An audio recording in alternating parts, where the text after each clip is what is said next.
Those were the headlines. For details and live streaming, log on to our website, world.ptv.com.bk. Goodbye for now.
تو ویسے ہی ملنا تھا, زیادہ تر تو لوگوں کو میں جانتا ہوں, اور پھر آپ سے میں رزاق داؤد صاحب کو بھی آج اپنے ساتھ لے آیا کہ آپ کی انپٹ لیں, کہ آپ کے جواب دیں سوالوں کے اور انپٹ لیں جو موجودہ حالات ہیں معاشی. میں صرف شروع میں دو تین چیزیں کہنا چاہتا ہوں. ایک کہ بڑا ایک مارکیٹ میں ایک خوف ہے کہ جی روپیہ گر رہا ہے اور یہ ڈیویلیویشن ہو رہی ہے, اور یہ جو ابھی حال ہی میں روپیہ کی قیمت گری ہے. لیکن میں سب بزنس کمیونٹی کے سامنے بیٹھا ہوں تو آپ یہ چیزیں سمجھتے ہیں. اگر آپ مسلسل لاسز کریں, ڈیفیسٹ بڑھتا جائے, 2013 میں $2.5 ارب کرنٹ اکاؤنٹ ڈیفیسٹ تھا, یہ 2018 میں 18.5 ارب کا ڈیفیسٹ ہے. تو جب 18.5 ارب کا ڈیفیسٹ ہوگا تو ڈالرز کی تو کمی ہوگی, اور آتے ساتھ ہی ہمیں مسئلے پڑ گئے, فورن ایکسچینج ریزروز ہمارے کم ہو گئے, قسطیں بھی دینی تھی, پیمنٹس کرنی تھی. تو اس کے تو ہمارے پاس 2 چوائسز تھی. ایک ہم سیدھے چلے جاتے IMF کے پاس, دوسری ہم نے کوشش کی کہ یہ جو ڈیفیسٹ ہے اس کو کم کرتے جائیں اور پھر دیکھیں کہ ہماری سچویشن کیا IMF کے ساتھ.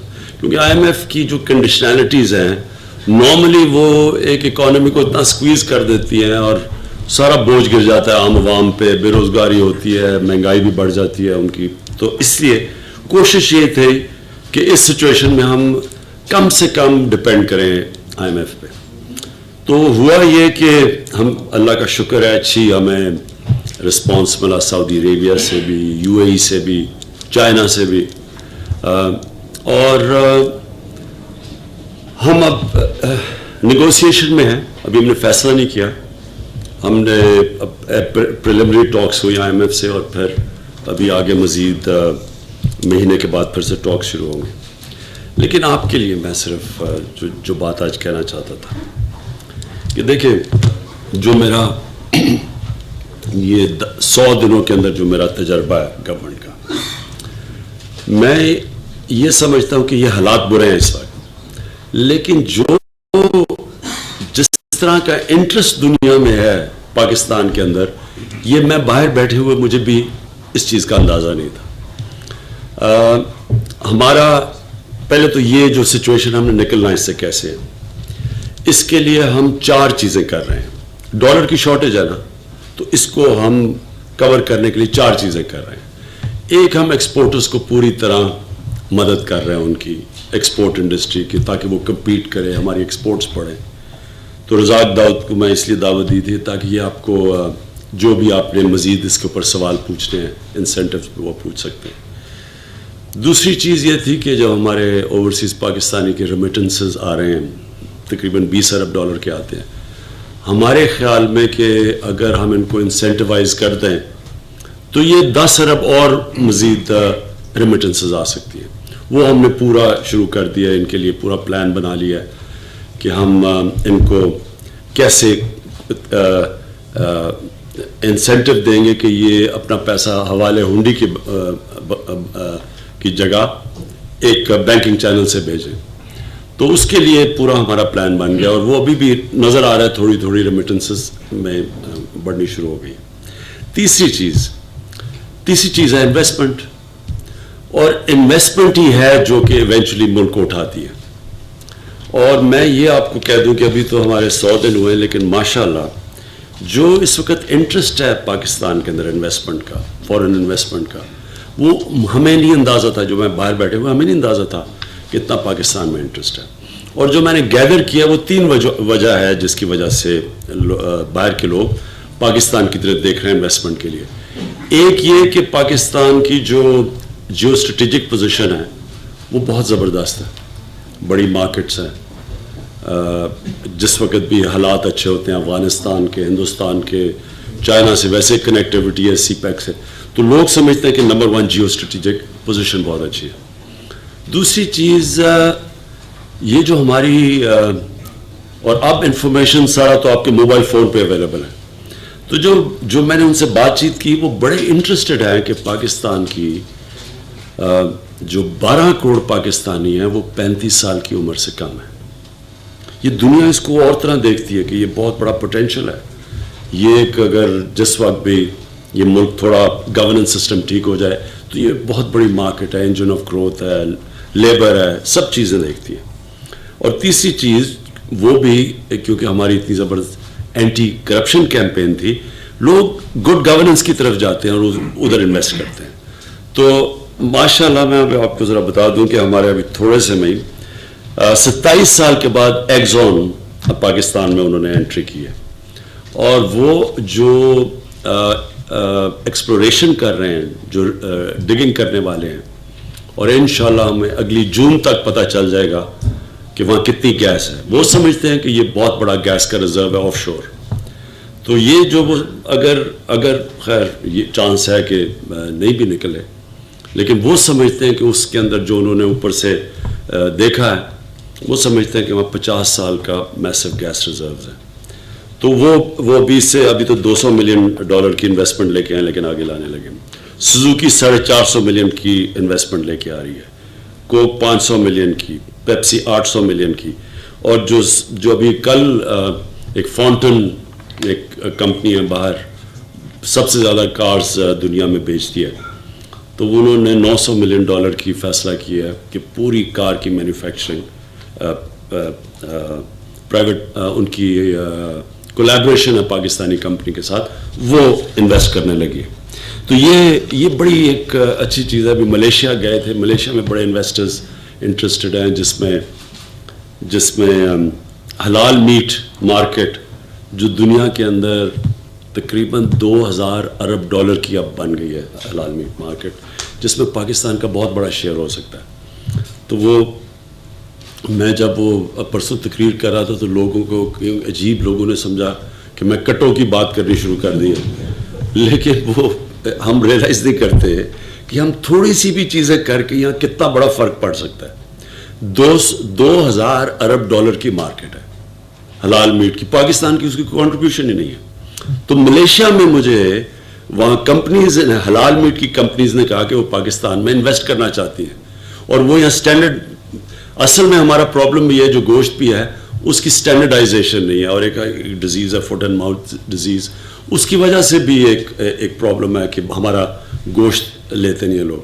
تو وہ کمپنیز آنا چاہتی ہیں یہاں, اور وہ سمجھتے ہیں کہ پاکستان میں بڑا پوٹینشیل ہے.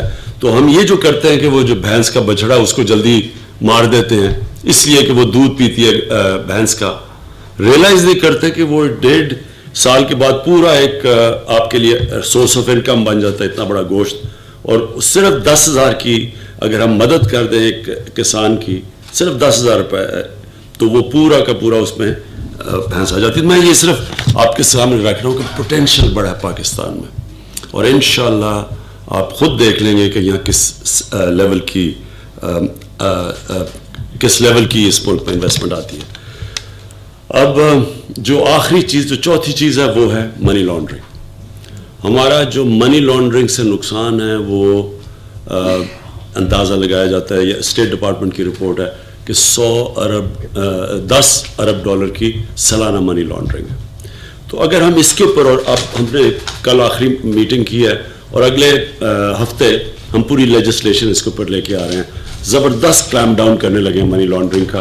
کیونکہ ہو یہ رہا ہے کہ وہ ریمیٹنسز آتی ہیں, بیچارے ہمارے محنت کش لوگ بھیجتے ہیں, اور یہاں سے منی لانڈرنگ ہو کے پیسہ $10 ارب باہر چلا جاتا ہے. تو یہ اگر 4 چیزوں کے اوپر ہم زور لگا دیں, میں سمجھتا ہوں کہ سال کے اندر ہمارا یہ ڈیفیسٹ کم ہو جائے گا, بلکہ ہم سمجھتے ہیں کہ ڈیفیسٹ بالکل کم کر سکتے ہیں. میں نے یہ صرف آپ کے سامنے اس لیے رکھی, اور آخر میں جو بات اب میں یہ کرنا چاہتا ہوں وہ یہ کہ ہماری گورنمنٹ کی اب فلاسفی بالکل بدل گئی ہے. ہم ابھی ایک میں نے بڑی دکھ بھری کہانی سنی, ہمارے بڑے ٹیکس پیئر ان سے جس طرح کا بھی برتاؤ ہوا ہے, اور اس میں بدقسمتی سے FIA کا کیس کروا دیا. دیکھیں, اب تک پاکستان کا مسئلہ یہ ہے کہ جو ہماری بیوروکریسی اور ہماری پولیٹیکل کلاس بھی, جو لوگ پیسے بناتے ہیں بزنس کر کے, उससे कोई एक किस्म की जलते हैं या एक कुछ उसको अच्छी तरह देखा नहीं जाता. ये बहुत बड़ा प्रॉब्लम है पाकिस्तान में. और ये हुआ था 1970 से शुरू. एक पूरी कैंपेन चली 22 फैमिलीज के ऊपर और एक बड़ा शोर मचा के इन्होंने इतना, उन दिनों में थी भी कोल्ड वॉर थी, राइट और लेफ्ट की सियासत थी, तो जो सारा सोशलिस्ट थिंकिंग थी वो सारी इसके अगेंस्ट चली गई. नेशनलाइजेशन हुई 70 में और हमें सबको पता है कि पाकिस्तान कितनी तेजी से ऊपर जा रहा था और फिर वो नीचे आ गया. अगर लोग पैसा बनाते हैं तो एक मुल्क को उनको इनकरेज करना चाहिए, क्योंकि इन्वेस्टमेंट से जब पैसा बनता है तो तभी वो लोग अपना पैसा और लगाएगा, इन्वेस्ट करेगा. और कब एक इन्वेस्टर को देख के दूसरे लोग आएंगे सामने. जब कोई पैसा बनाएगा तो दूसरे लोग पैसा बनाने आएंगे. तो जब आप उसके लिए रुकावटें पैदा कर देंगे और जब उसकी ईज ऑफ डूइंग बिजनेस अगर उसके लिए मुश्किलात पैदा कर देंगे तो इन्वेस्टर नहीं आएगा. तो पाकिस्तान की तो यानी 21 करोड़ लोग हैं हम. आप जरा फॉरेन इन्वेस्टमेंट देख लें पाकिस्तान में कितनी है. बल्कि उल्टा हो गया है, या डी इंडस्ट्रियलाइजेशन हो गई है पाकिस्तान में. हम हर किस्म की रुकावट है इंडस्ट्रियलाइजेशन की तरफ, मैन्युफैक्चरिंग की तरफ. और स्मगलिंग एक वजह है. स्मगलिंग की वजह से वो कम्पीट नहीं कर सकते. जिधर फैक्ट्रियां बनी हुई थी वहां रियल एस्टेट बन रही है. तो हम ये पूरी एक सोच बदल रहे हैं. हमने पूरा इंसेंटिवाइज करना है लोगों को इन्वेस्ट करने के लिए, बिजनेस को मौका देना है. ईज ऑफ डूइंग बिजनेस में पूरा अब हम एक ऑफिस बना रहे हैं जो हर किस्म की आपकी रुकावटें दूर करेगा. और जो मुझे अफसोस है कि जो आज मैंने भी चीज़ सुनी है कि जिस तरह का एक पाकिस्तान के हाईएस्ट टैक्स पेयर से जो बर्ताव हुआ है, इंशाल्लाह ये अब हम प्राइम मिनिस्टर के ऑफिस से हम पूरी कोशिश करेंगे कि लोगों के लिए आसानी हो बिजनेस करने के लिए. Thank you. अब मैं आपका सुनना चाहता हूँ. मैंने कहा ये मैं आपको पहले शुरू से बता दूँ.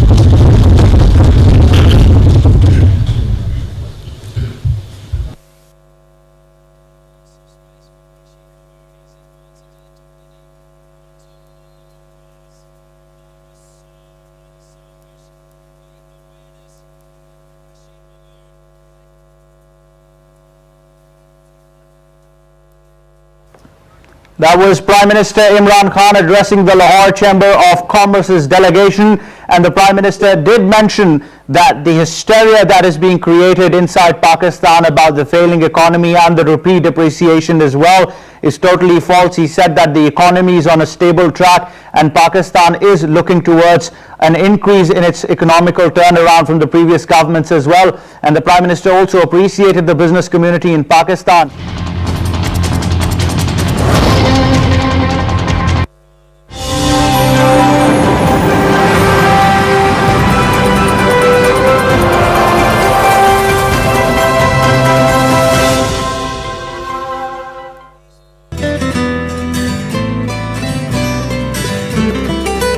Book is life. Book is hope. And book is light for the future.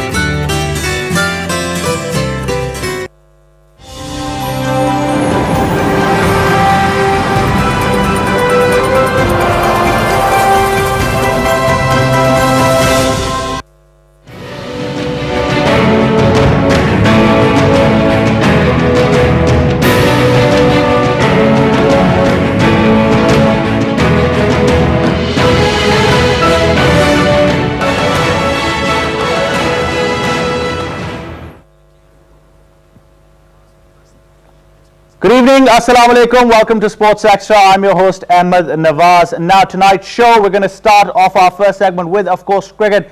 Pakistan up against New Zealand, and it's going to be a cracker of an end to a wonderful series that we've had in the UAE 2018. New Zealand always proving to be a dominant opposition against Pakistan and in foreign conditions as well. And especially if we talk about the test series in general, then what a test match it was, the first one. Of course, disappointing for Pakistan, but then what they did in the second one was no short than a miracle and a superb performance. And that is why we say Pakistan know how to bounce back, and they made a true statement with Yasir Shah picking up his career best 14 wickets in a test match and completely demolishing New Zealand by an innings and 16 runs, giving them a chance to win the series, with the third test match now all set to go on from Monday in Abu Dhabi. And of course, there are bad signs for Pakistan. Of course, Mohammad Abbas has been injured, but then again, you've got the likes of Shaheen Shah Afridi and Mir Hamza in your ranks. It might be a dream debut for Shaheen Shah Afridi, or just another game for Mir Hamza as well. We will wait to see the squads as well, but nonetheless, I think this is going to be a cracker of an end to the series, like I mentioned before as well. It's going to be a wonderful test match once again. This is the most competitive test cricket we've seen over the years in terms of Pakistan is concerned as well. We've been having some bad runs as well. Australian series was a bit dominating, but now we've got an equal contest in the making. And of course, after that, we're going to be talking about the FIH Hockey World Cup 2018. And of course, Pakistan is up against Germany tonight in their opening match. And of course, Pakistan has an illustrious history of this World Cup. They've qualified, they've reached this event's top with the 6 appearances, and they've won 4 out of them. So that is something to cherish for Pakistan as well. Absolutely brilliant, but we want them to do more now. Hockey has been suffering in Pakistan, but the official anthem of Pakistan hockey team for the World Cup has also been released, and it's giving us goosebumps as well. The match is going to go in a short while of time in Bhubaneswar, and Pakistan have got a tough group, but we're going to pray that they get through this. They beat Germany tonight, and after that they've got Netherlands and Malaysia just to qualify for it. Pakistan is known for miracles, so we're going to hope that we get something back from this World Cup and restore our past glory as well. In the final segment of tonight's show, we're going to be discussing the concept of abilities defeating disabilities that happened in the National Sports Festival in Peshawar. And of course, it was all these special people who came out and who showed their talent and who proved that they deserve equal places amongst the ranks of the world. And of course, these are people with disabilities. Their International Day for Persons with Disabilities is also being celebrated on the 3rd of this month. Internationally, it is recognized by the United Nations, and it was a true, you can say, spirit of the game. You want to call it sportsman spirit, you want to call it fun, or you want to call it sheer passion for living life to the fullest, because they came out in great numbers, more than 500 athletes participating in this, participating in wheelchair cricket, wheelchair basketball, all kinds of sports. So it was very, very heartening to see that, you know, these are the segments that deserve the equal appreciation. Now we're going to start our first segment. That is, of course, cricket. We've got in studio, we've been joined by sports analyst Mr. Ali Mehdi. Ali, assalamu alaikum, welcome to the show. Walaikum salam, good to be here. And we have cricket analyst Mr. Faraz Khan. Faraz, assalamu alaikum, welcome to the show. Assalamu alaikum, Ahmed. Walaikum assalam. Right, Ali Mehdi, like I said, whatever the result is, we want to win, of course, but it's been an amazing series. We've been talking about Pakistan dominating teams in the UAE. Sri Lanka did give us a nightmare last year as well, but then Australia came, we dominated again. But this New Zealand series has given us real competitive cricket. No, real competitive cricket also on the shores of the UAE. Other than Sri Lanka last year, which was a huge blip, other than that, we really haven't been tested in the UAE, other than South Africa way back in 2013. So, I mean, it's very heartening. It's very good to see that a foreign team outside Asia has come and has actually competed very well in the UAE. But it just shows that Pakistan, this sort of competitive cricket is very important for Pakistan, because we've got a very difficult tour of South Africa coming up, where we are going to be up against a very top side, and at side, on difficult wickets against a world-class opposition, world-class batsmen, bowlers and fielders. So we have to be up for our game, and it's now that we're going into this final match, we should make sure that we sharpen our skills and sharpen all our skills, so that we can probably give our best and then get ready for the big coming series of South Africa. Well, the talk of the town is, of course, Mohammad Abbas's injury, then Yasir Shah storming into the ICC rankings with those 14 wickets. But I'm surprised why people aren't giving much attention to our opening, because this is a serious concern, because we're not having a solid platform for our middle order, and that's what's creating problems for us. I think, Ahmed, you make an excellent point about the batting, especially the opening slot, and that's the area of concern for me and also for cricket fans around the world. Imam ul Haq has got 42 runs in two test matches. Hafiz has 39 runs in 2 test matches, and they haven't looked like being fluent and score apart from a couple of boundaries here and there. So that's definitely a question mark for me. I think in addition to that, I think Pakistan has been outstanding in this series overall. We've had one bad day, and we lost that test match, which we shouldn't have. But overall, we've dominated with the bat and the ball. The highest wicket takers, Yasir Shah and Hassan Ali, is somebody who deserves more credit. He's picked up 11 wickets in this series. He has a 5-wicket haul as well, and I think he's been outstanding with the ball. So I think he's definitely going to be on that plane to South Africa.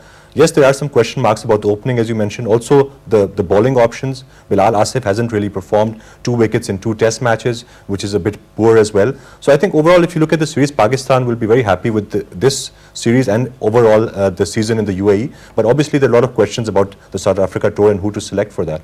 Right, Ali Mehdi, the problem is there, but I think it's more going to haunt us in the future series as well, because Hafiz and obviously Imam ul Haq are there. When we travel to South Africa, we don't want Hafiz there with, you talk about Steyn making him his bunny. Exactly. But we've got no replacements. We're talking about Fakhar Zaman. You talked about his knee injuries there as well. You've got no opener who knows how to play with an aggressive run rate or who knows how to face the new ball. You have some of the ranks in the Pakistan A squad like Shan Masood, Samir Aslam's not been considered. But somewhere we're missing this point that might cost us. No, I think it's a very serious point of concern, and that is that going to South Africa, we don't have a stable local partnership. Look, these sort of batsmen, the likes of Imam ul Haq, also Hafiz, and to some extent Fakhar Zaman, who actually played against Australia, they will click on the slow, turning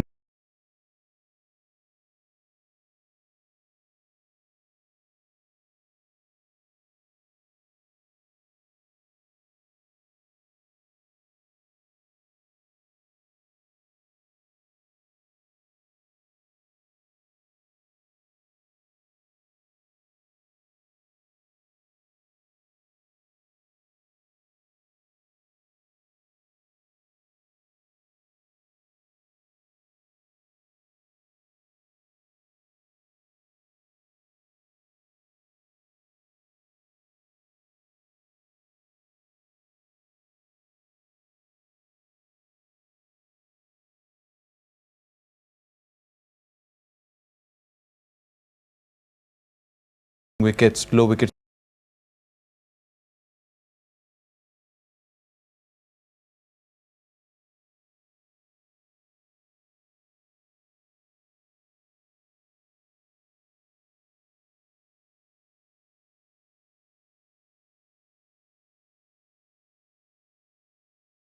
Where the ball doesn't carry to the keeper. But when you go to the hard, bouncy tracks and the seaming tracks of South Africa, In both innings in the test match against New Zealand, so he's in good form. I think he's one person they might consider. I think for us, maybe Azhar Ali being promoted to open the batting would be a good idea. And I actually think Babar Azam is now finally finding his feet in Test cricket, and he's really good off the back foot. In South African conditions, you need players who are good off the back foot, good off the cut, the pull. Asad Shafiq is another player who's very good. He scored a century in Australia as well. So I think for the Pakistan, the batting lineup has to be tinkered a bit. I just don't see a place for Hafiz in this squad. And then similarly, in the bowling lineup, I don't see Bilal Asif featuring in the South Africa series either. But because he's raised that point now, so these are 2 gaps you want to fill in. If you leave out Mohammad Hafiz, then you need another solid batsman coming in. You've got nobody in the lineup right now. Usman Salahuddin is an option you can consider. But after that, obviously you can include Fakhar Zaman and strengthen your opening as well. But if you're removing Bilal Asif, then you need another bowler. And that's why we insist, why don't you bring in likes of Imad Wasim, who can bat as well and who's nippy on those wickets. Yeah, but I would, on those sort of wickets where the ball doesn't turn much and is suitable for seam bowling, I would bring for Fahim Ashraf. I think Fahim Ashraf would strengthen your bowling, because look, when you go to the shores of England, South Africa and Australia, over there you only play with 1 world-class spinner. Other than that, you play with 3 fast bowlers and probably a bowling all-rounder, a bowling batting all-rounder. So I think it's a straight swap between Bilal, Asif and also with Fahim, and Fahim gives you more with the bat too, so that's a very good asset we have. But on the other hand, I honestly feel that with our batting, we probably will need to take Shan Masood, like Faraz mentioned. He scored very well most recently in the against New Zealand too. And the second, other than that, why not bring Babar Azam up the order? Babar Azam has been doing very well. He's good off the back foot. He cuts the ball very well. Haris Sohail has done very well. He's done himself good justice by performing very well in this last test match, getting a century. So the only doubts I think is probably Hafiz, you cannot play him in that test team, because we know how miserable over time he has had in South Africa. And look, we don't have any other alternate for Imam, so Imam will really need to have to step up his ante because we're really going to be dependent on him to perform well on those fast seaming tracks of South Africa. And we want a good end to an innings as well. We don't want to be 300 for 1 and 350 for 7 because this is what has been witnessed with the likes of Sarfaraz in the lower middle order or the last tail as well. All of them going for about 30, 40 runs, playing rash shots. This is something that won't work in South Africa. Exactly, and I think South Africa will have to change the way we approach the game. Obviously, some new players will come in. The wickets are different. We'll have to get used to that.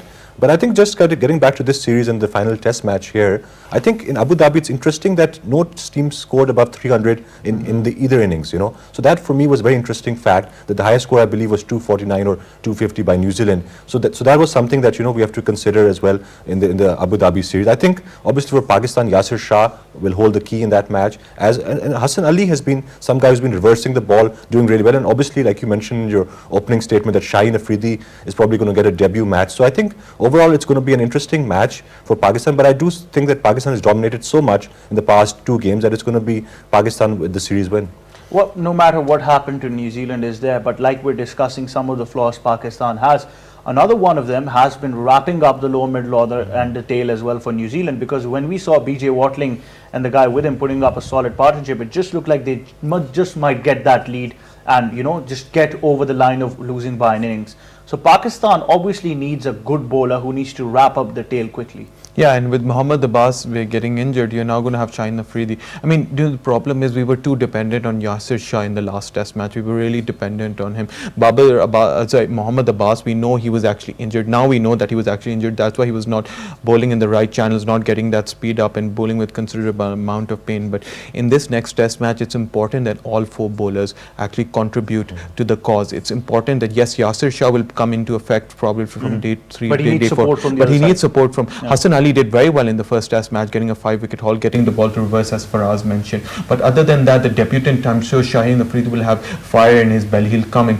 bowl very well. But other than that, really, we need Bilal Hasif to step it up. Two wickets on these turning times is not what you want from an off spinner. And after the first test match where he got about 6 wickets, he really hasn't looked the same bowler. Right, and Faraz, before we move on to the second segment, finally, the toss is going to be the key. Pakistan just doesn't want to chase again. I think that's the main thing, Somebody should tell Sarfaraz that just win the toss by hook or by crook. Take a 2-head score. But I think, look, for Pakistan in the first test match, even though we bowled first, we were in a great position that test match as well. So it's, obviously Pakistan does have a lot of skills to play in the UAE. I think Yasir Shah, obviously like Ali mentioned as well, is going to hold the key. But I would like to see the other bowling lineup also gel together, because let's face it, you don't get 90 all out every day, So in the second innings, they also scored above 300, if you know, and Ross Taylor got some runs. So I think it's going to be interesting to see that, and I hope that it's a good test match and Pakistan win the series. Right, Faraz, thank you so much. That's all we have time for our cricket segment. Obviously, the test match is going to unfold in 2 days of time, and we'll see that. Mr. Mehdi is going to stay with us because Pakistan versus Germany, the Pakistan's first match of their World Cup campaign, has begun in Bhubaneswar. We're going to go towards a short break. When we come back, we'll discuss Pakistan's hockey dream in detail.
Welcome back to Sports Extra, and now we're going to discuss Pakistan's Hockey World Cup campaign. Their first match is up against Germany. It has already begun in the Indian city of Bhubaneswar, and of course this is a tough match and a tough group for Pakistan because they're up against Germany, they're up against Malaysia, then the Netherlands as well, who are a stronger team these days as well. So Pakistan, although they've got an illustrious history of the Hockey World Cup with 6 appearances and 4 world titles, and even the idea of the Hockey World Cup was conceived by Air Marshal Noor Khan of Pakistan, but then again from over the years, from 4 world titles, it's been a deteriorating situation.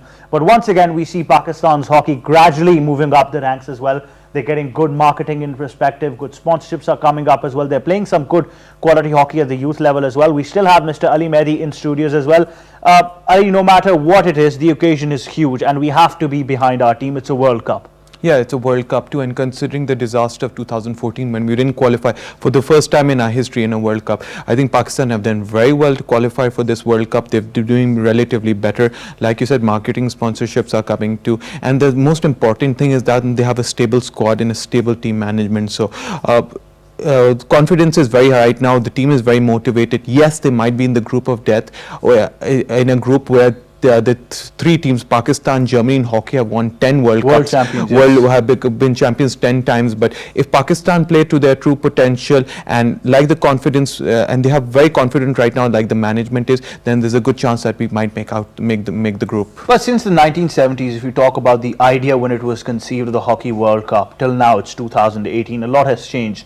There were 4 teams, 6 teams, number went up to 16, now back to the low number as well. But the competitiveness has been even more and more over the years because, like we say in football, cricket, evolution is coming. There's revolution in form of sports now. Even hockey is getting faster. You're getting new astroturfs as well. Pacey hockey is now being played as well. Goals are being scored by changed tactics of attacking, and obviously defense is not there anymore at the same level it used to be. No penalty strokes, the same now.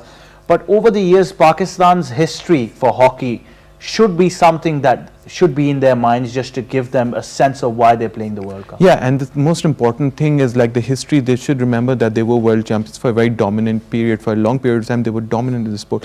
And that comes down to pure simplicity. Look, Pakistan has always been a team which has relied on the simplicity and on simple tactics too. And they should, revert to those tactics which gave them such a glorious past too. So I think that the team management which is now there has said that, you work on your fitness, you work to simple strategy, don't look much into the sports science stuff. If you can stick to the strategies, then you have a very good chance of progressing out of the group. And it's absolutely beautiful that Pakistan over the years, we can never say Pakistan doesn't have talent in sports because hockey is our national sport. And no matter what the circumstances were in Pakistan, no international hockey, no players going, lack of funding, there were certain problems there. But we've been blessed with talents. I mean, talk about the likes of Suhail Abbas, all our former Olympians as well, who've been great heroes for our country.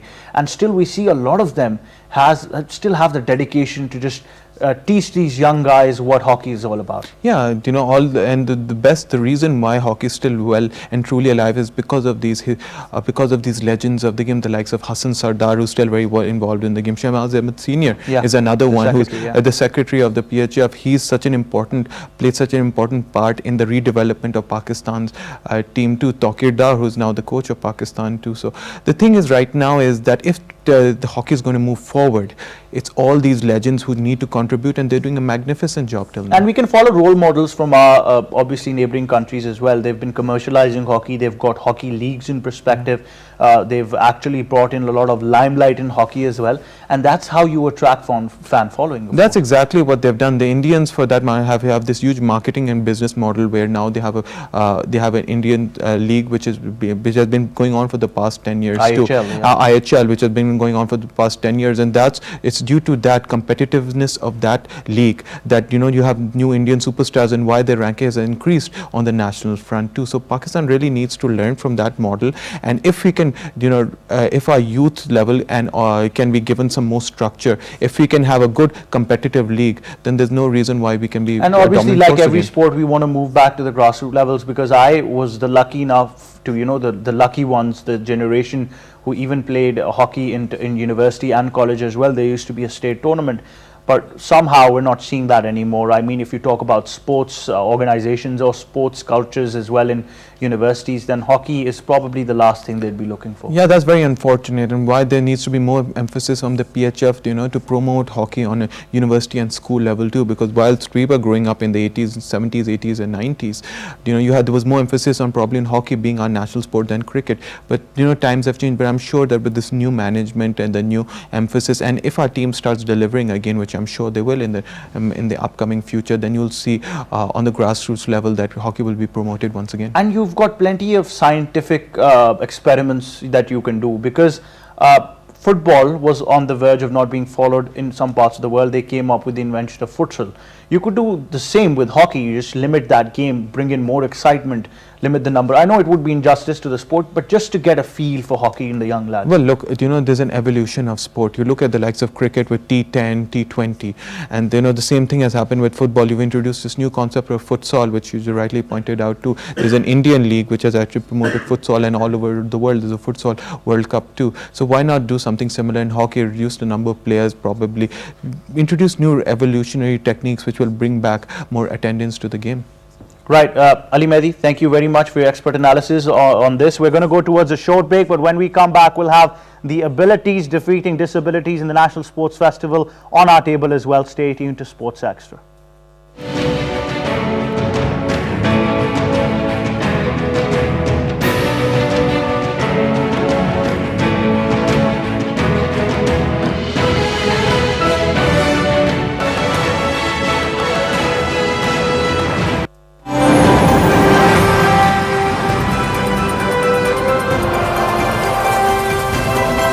It's time for Isha prayers in Rawalpindi, Islamabad.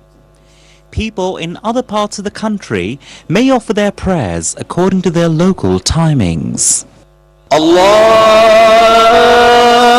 Akbar, Allahu Akbar,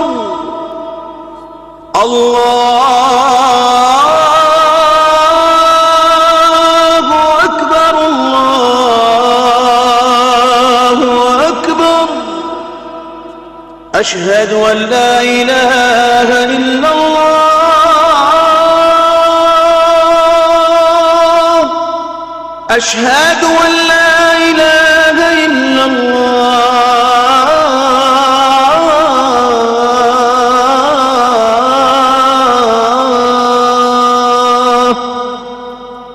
أشهد أن محمدا رسول الله أشهد أن محمدا رسول الله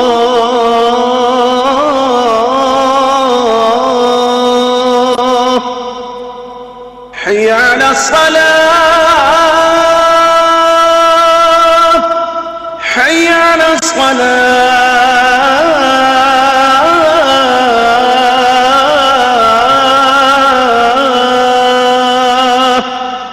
حي على الفلاح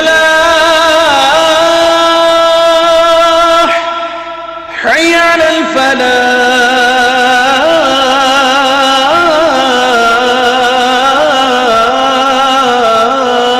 الفلاح الله أكبر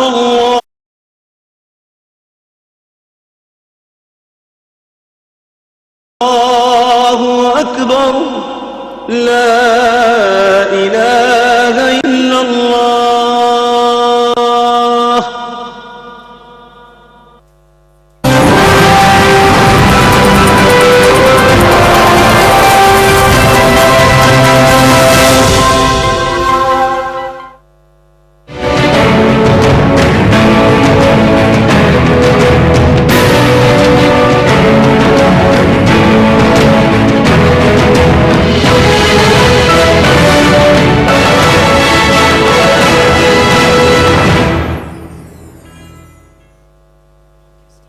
Welcome back to Sports Extra. Time now to talk about our third segment, and that was abilities defeating disabilities at the National Sports Festival that was held in Peshawar, and it was very, very heartwarming to see about 500 people with disabilities participating in this event jointly organized by the ICRC and of course other sister organizations as well, and they all had the same slogan, that was abilities defeating disabilities as well. And there were different kinds of sports.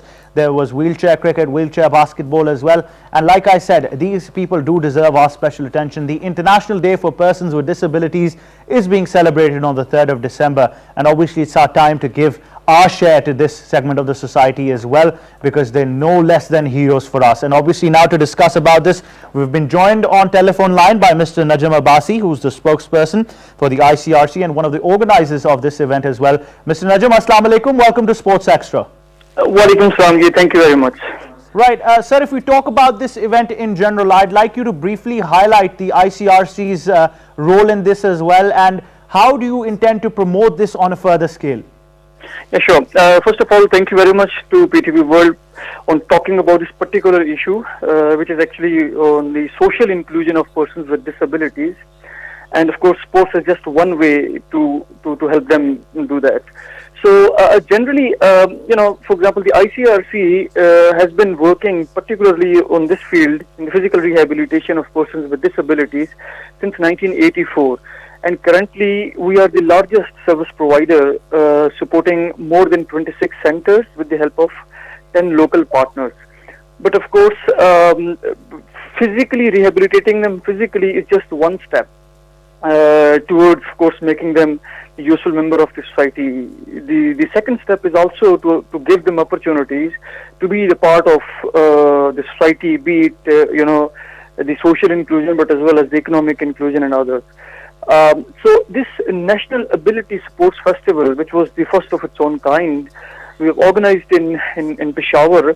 It was just an effort from our side to show them that, or to show the general masses at large that, these, even if their body has a kind of disability, but there is no limit to their abilities, and this should not be any hamper or any.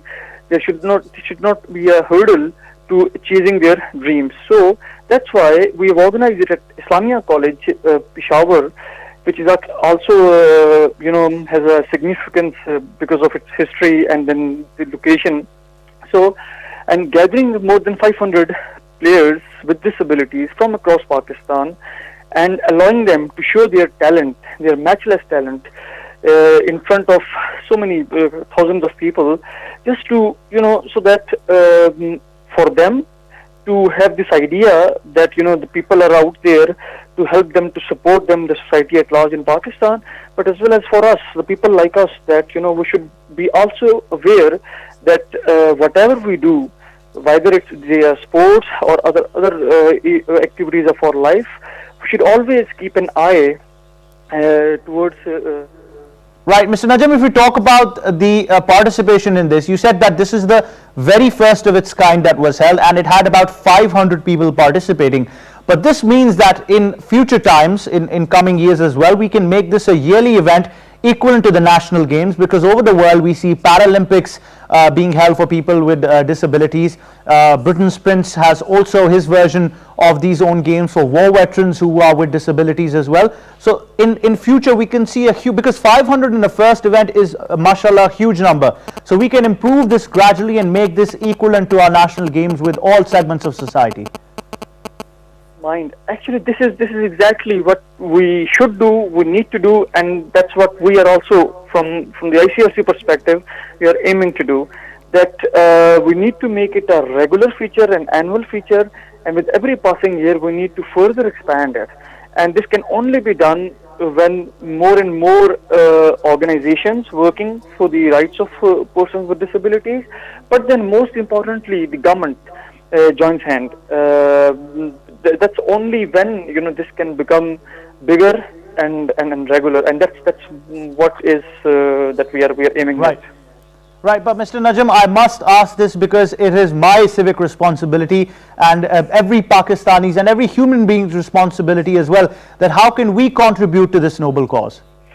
Okay, so today we had a panel discussion exactly on the same issue, which was the social inclusion of persons with disabilities in Islamabad.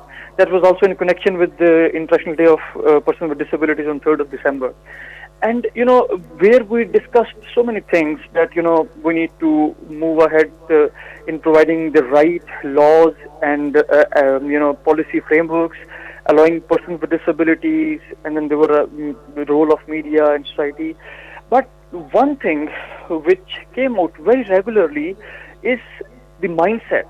Like to have the mindset which each one of us always, that we always consider these people as part of us, as a part of our society. So whatever we say and whatever we do, we always keep a space where persons with disabilities can participate. How we can do it? For example, in our schools, for example, I grew up when in my school. I never ever saw any student with disabilities, because we have always tried to exclude them. So the more inclusive society we can develop, around us, I think that's the only way we can help them around, be it in sports, be it in education, and or other day-to-day activities. Right, Mr. Najam Abbasi, a spokesperson ICRC, thank you so much for your time on this as well. And obviously what you guys are doing is obviously not only generous, but it is also contributing to Pakistan's nation building as well. And like I said, all of these people with disabilities are no less than heroes, and we need to play our part for them as well. That's all we have time for here at Sports Extra. From me and the entire team, it's goodbye for now.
Passion for polo will be the highest on the world's highest polo ground.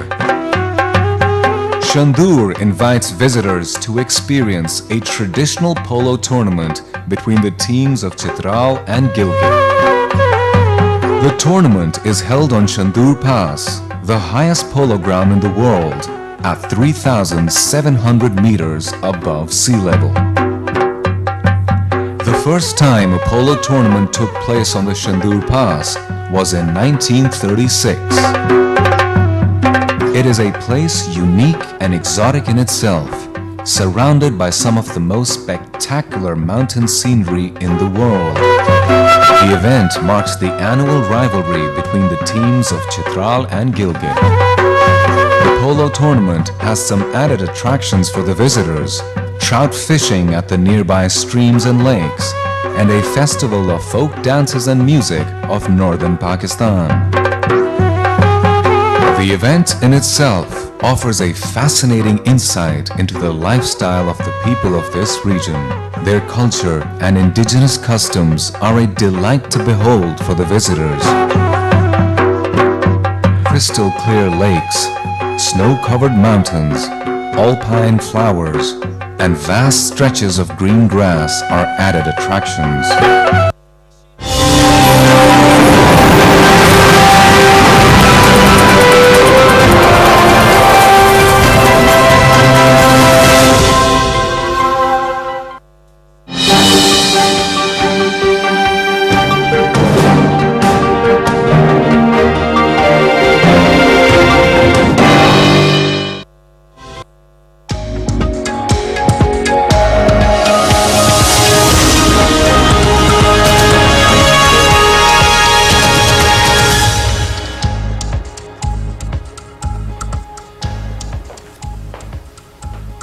Good evening, Assalamu alaikum. You're watching PTV World. I'm Fahim Bangush. And I'm Sana Makbool. A look at the headlines first.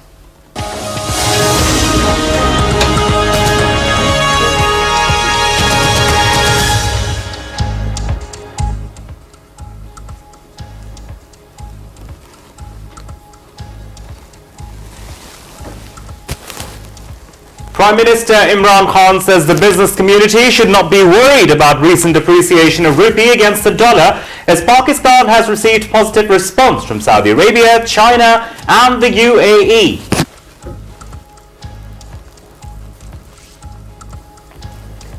Government announces to file cases against Tehreek-e-Labbaik Pakistan leaders, including its chief Khadim Rizvi, on treason and terrorism charges. Information Minister says all those elements challenging the government writ will be dealt with an iron hand.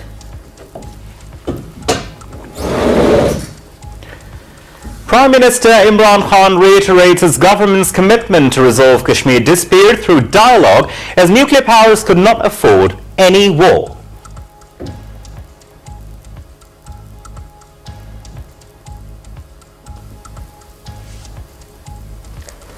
Pakistan rejects negative propaganda campaign in Indian media against Pakistan's Kartarpur Corridor initiative.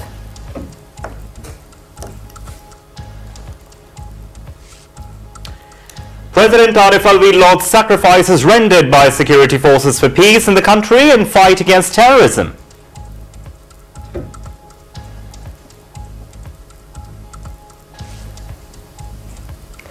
Pakistan calls on the international community to take urgent action to end the sufferings of the Palestinian people.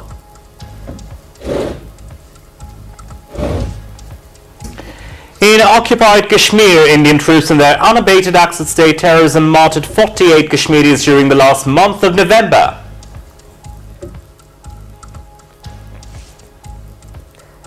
Pakistan and Russia hold naval drills in the North Arabian Sea to promote capacity of joint operations between the two navies.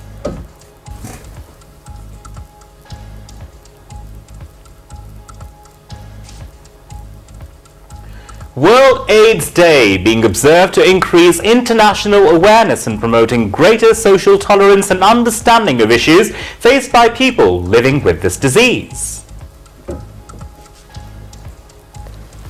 Former US President George Bush Sr. passes away at the age of 94.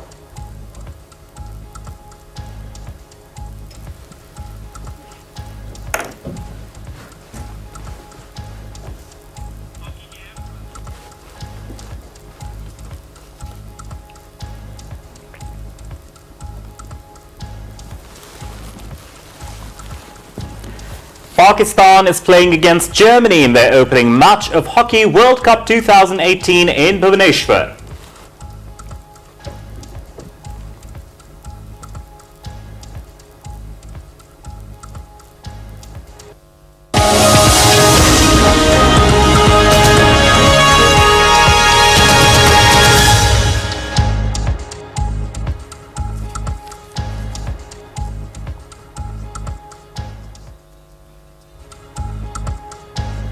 And now for the news in detail. Prime Minister Imran Khan says the business community should not be worried about recent depreciation of Pakistani rupee against the US dollar, as Pakistan has received positive response from Saudi Arabia, China and the UAE. Speaking to the members of Lahore Chamber of Commerce and Industry in Lahore, the Prime Minister said current account deficit stands at $18.5 billion and the government is making all-out efforts to overcome the deficit. The Prime Minister stated that the exporters will be facilitated in best possible ways as investment plays a vital role in the country's economy. He mentioned that Exxon making entry in Pakistan after 27 years, while companies like Suzuki, Pepsi, Coca-Cola are willing to invest in Pakistan. Highlighting that Pakistan's farming sector has a great potential, the Prime Minister said there is no contribution of Pakistan in billion-dollar halal meat market. He said Pakistan is facing a loss of $10 billion annually due to money laundering.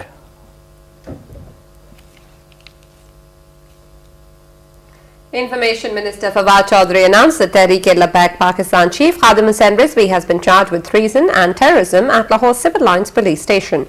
Briefing the newsmen regarding last week's countrywide crackdown against TOP leaders and workers in Islamabad, the Information Minister said another top leader of the party, Peer Afzal Qadri, has been charged with treason and terrorism in Gujarat. The minister announced that Inayatul Haq Shah has been charged under treason and anti-terrorism laws in Rawalpindi, and Hafiz Farooqul Hassan also has been charged under the similar laws. Fawad Hussain stated that Rizvi, along with 2,899 party workers, were taken into custody by police as law enforcement agencies launched a massive crackdown against Tehreek-e-Labbaik Pakistan and Tehreek-e-Labbaik Ya Rasulallah. He said 139 workers of both parties were taken into custody from Sindh and 126 from Islamabad. The minister said the government would allow protests that protect the rights of people, but that the state will not remain silent on a protest that violates the rights of people and is beyond the ambit of the constitution and law. Moreover, Prime Minister Imran Khan has said India will have to respond to Pakistan's peace gestures in order to move forward to address the long-standing disputes. Talking to the Indian media persons in Islamabad, he said one-sided efforts cannot bear any fruit. The Prime Minister said he has approached India from day one in office, saying that his country will take 2 steps if New Delhi takes 1 to improve ties. He, however, regretted that the Indian response has so far been disappointing. He said he felt India's lack of response to Pakistan's outreach seemed to be governed by electoral calculations. He said there is complete consensus in Pakistan for developing better relations with India. Imran Khan said dialogue is the only option for Pakistan and India to move forward on the path of peace. He stressed that there should be no preconditions for dialogue, as it will mean that there is no intention for peace. The Prime Minister pointed out that Kashmir is the only core issue between the two countries. He also added that the solution of this problem is provided the leadership of both the countries demonstrate that towards the end. He also stressed that there are great dividends of peace between the two neighbouring countries, and also said the resolution of Kashmir dispute will benefit the whole subcontinent as it opens the region for trade and economic activities. Prime Minister Khan said both Pakistan and India are nuclear powered states and they cannot afford any confrontation. He said it will be his utmost effort to normalise relations with both India and Afghanistan. On Kartarpur corridor, Prime Minister said it was a long-standing demand of Sikh community. He said, we are also ready to facilitate Hindu and Buddhist pilgrims to visit their holiest sites in Pakistan. Responding to a question, the Prime Minister said it's not in our interest to have the territory to be used against any other country. He said India has not changed its mindset regarding allegations of terrorism against Pakistan. Imran Khan said Pakistan has developed a national action plan with consensus of all political parties. Now, the plan is aimed at ensuring that no armed group is allowed to operate from our soil.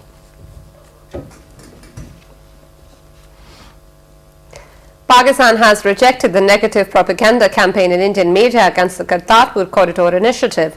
In a statement on Saturday, Foreign Office spokesperson Dr. Mohammad Faisal said, "We are deeply dismayed at the relentless negative propaganda campaign being waged by a section of Indian media against Pakistan on the Kartarpur Corridor initiative."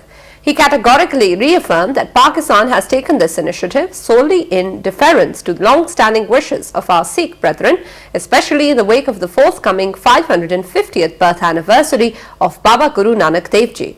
He said attributing any other motive is purely malicious. The spokesperson said, "We have received overwhelmingly positive response from the Sikh community, not only in India and Pakistan, but also from across the globe." A most wanted terrorist, Hakim, was killed during an intelligence-based operation in Daraband area of DI Khan. ISPR said he had made hostage some 6 people for ulterior motives. Now, terrorist Hakim was armed with automatic weapons and grenades. During the operation, all 6 hostages were rescued safe and sound. 4 of the security personnel were injured in the operation. Prime Minister Imran Khan has congratulated the Power Minister and his ministry for the effective steps to reduce line losses and improve recovery of outstanding dues. In a tweet, he said one of the reasons for expensive electricity and load shedding is power theft. Ministry of Energy brought down the electricity line losses by 1.5% during last October, yielding a saving of 2 billion rupees. According to a statement issued by Power Division today, recovery of outstanding dues also increased by 11%, amounting to 11 billion rupees. The statement said 8,000 FIRs were registered against power thieves in Punjab during 1 month. Recovery drive against power thieves is being launched throughout Khyber Pakhtunkhwa from today.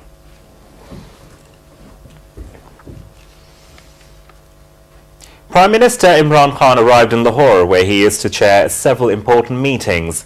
He held a meeting with Chief Minister Punjab Usman Bazdar. Several important issues pertaining to development projects in Punjab were discussed in the meeting. He will also be briefed on the 100-day performance of the provincial government led by Chief Minister Sardar Usman Bazdar. The provincial ministers will give presentations to the Prime Minister on the performance of their respective departments. Imran Khan will also hold a meeting with the Punjab Governor Chaudhry Mohammad Sarwar and Chief Minister Usman Bazdar.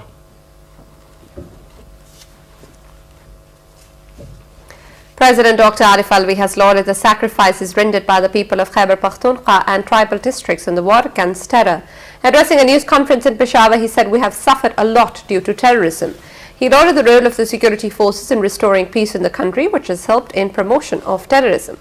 The President assured that personnel of levies and Khasadar force will be absorbed in the police force, in addition to the recruitment of 30,000 more police officers and jawans.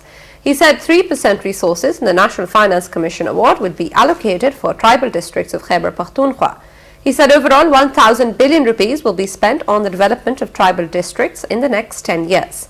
He said the damages caused by terrorism in Khyber Pakhtunkhwa will be rehabilitated.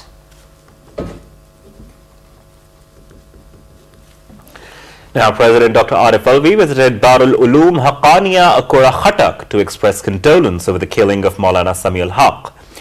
Now, the President expressed grief over the murder of Maulana Samiul Haq. The President also shared grief with the bereaved family. Now the news, the Chief Justice of Pakistan, Saqib Nisar, has ordered Inspector General Punjab Amjad Javed Salimi and Lahore City Administration to retrieve all illegally occupied public and private land from the city lands mafia. The Chief Justice has said the land must be returned to the rightful owners in 1 week's time. The 2-member Supreme Court bench, headed by the Chief Justice, Saqib Nisar, gave the order during the Mancha bomb land occupation case hearing at the Lahore Supreme Court Registry. The Chief Justice also ordered Deputy Commissioner Lahore, Director General Lahore Development Authority to submit a final report on the land, its demarcation and location retrieved from Mancha bomb's land mafia gang by tomorrow. IG Punjab, DIG Operations Waqas Nazir, DC Lahore and DG LDA along with Mancha Bomb were present at the court during the hearing. Mancha Khogar, also known as Mancha Bomb, is a notorious land grabber who has around 70 cases registered against him, most of them related to illegal occupation of public and private land. He, along with his sons, were arrested in Islamabad on the 15th of October this year on the directions of the Supreme Court. Heading the water treatment plant's case, the Chief Justice has ordered Punjab government to submit its final report on the plant's installation on the 5th of December.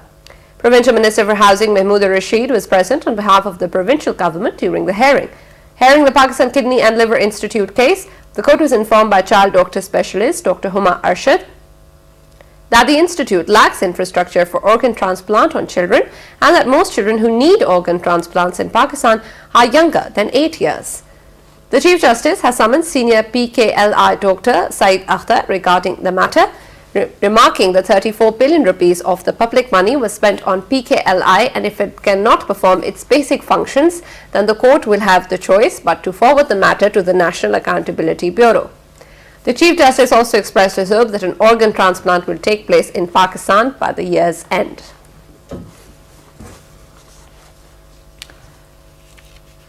On the other hand, Foreign Minister Shah Mahmood Qureshi says Pakistan wants peace on its eastern and western borders for prosperity in the region. Talking to newsmen in Multan, he said peace and stability in the region will lead to improvement in job opportunities and overall economic condition. The Foreign Minister said the groundbreaking of Kartarpur corridor reflects Pakistan's desire for peace in the region that should be taken positively. He said, "We took this initiative without any outside pressure to fulfill the desires of Sikh community so that they can easily visit their holy places in Pakistan." He said possibilities of improvement in relations between Pakistan and India have increased after development on Kartarpur corridor. Responding to a question about formation of a new province in southern Punjab, the minister said the ruling party does not have two-third majority for constitutional amendment and they will seek opposition parties' support for it. He, however, said steps are being taken to create a balance between southern and other parts of the province, and a separate development budget will be allocated for southern Punjab from next year onwards. To a question, he said value of the rupee had been artificially controlled, which led to its depreciation against the dollar. He said expected increase in foreign exchange reserves due to boost in exports will decrease pressure on the rupee. Pakistan has called on the international community to take urgent action to end the sufferings of the Palestinian people. Speaking in a debate on the Middle East situation in the UN General Assembly, Pakistan's permanent representative to the world body, Maliha Lodi, also stressed to ensure that Israel abides by all UN resolutions and international laws so as to pave the way for an independent Palestinian state. She said Pakistan would join other member states in opposing a US resolution that seeks to condemn Hamas for repeatedly firing rockets into Israel and inciting violence. She said this move is an attempt to deflect attention of the international community. The ambassador said a viable, independent and contiguous state of the Palestine on the basis of internationally agreed parameters, the pre-1967 borders and Al-Quds al-Sharif as its capital is the only sustainable guarantee for enduring peace in the Middle East, and there is no alternative. In occupied Kashmir, Indian troops in their unabated acts of state terrorism martyred 48 Kashmiris during the last month of November. Those martyred included 3 women and 2 teenage boys. The killings during the month rendered 4 women widowed and 11 children orphaned. 196 persons were injured due to the firing of bullets, pellets and tear gas shells against peaceful demonstrators and mourners by the Indian Army, paramilitary and police personnel. 169 people, mostly youth and Hurriyat leaders and activists, were arrested. The troops completely destroyed or damaged 26 houses during the cordon and search operations in this month. Information Minister Chaudhry Fawad Hussain has said that the government is committed to building dams to overcome water shortage. He said this while talking to media after a fundraising cricket match for Amir Pasha Dams in Islamabad. He said match was an effort to divert public attention towards the importance of the issue. Speaking on the occasion, State Minister for Interior Shahryar Afridi said, "We are all united and will face every challenge for the sake of Pakistan."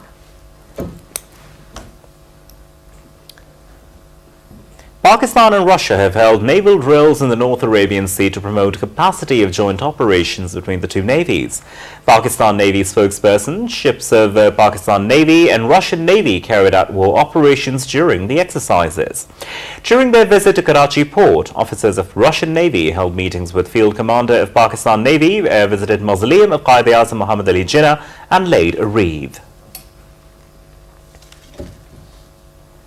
Railways Minister Sheikh Rashid, while talking to media in Lahore, has said that efforts are being made to revive Pakistan Railways and earnings have increased by 2 billion rupees in the last 4 months. He said that Railways so far has collected an amount of 50 million rupees for dam funds. The Minister for Railways said that one of the commitments for the 100 days performance was to launch 10 new trains, which has been fulfilled. Sheikh Rashid said that we are promoting tourism through railways, and for this purpose, a steam engine train will run from Rawalpindi to Taxila.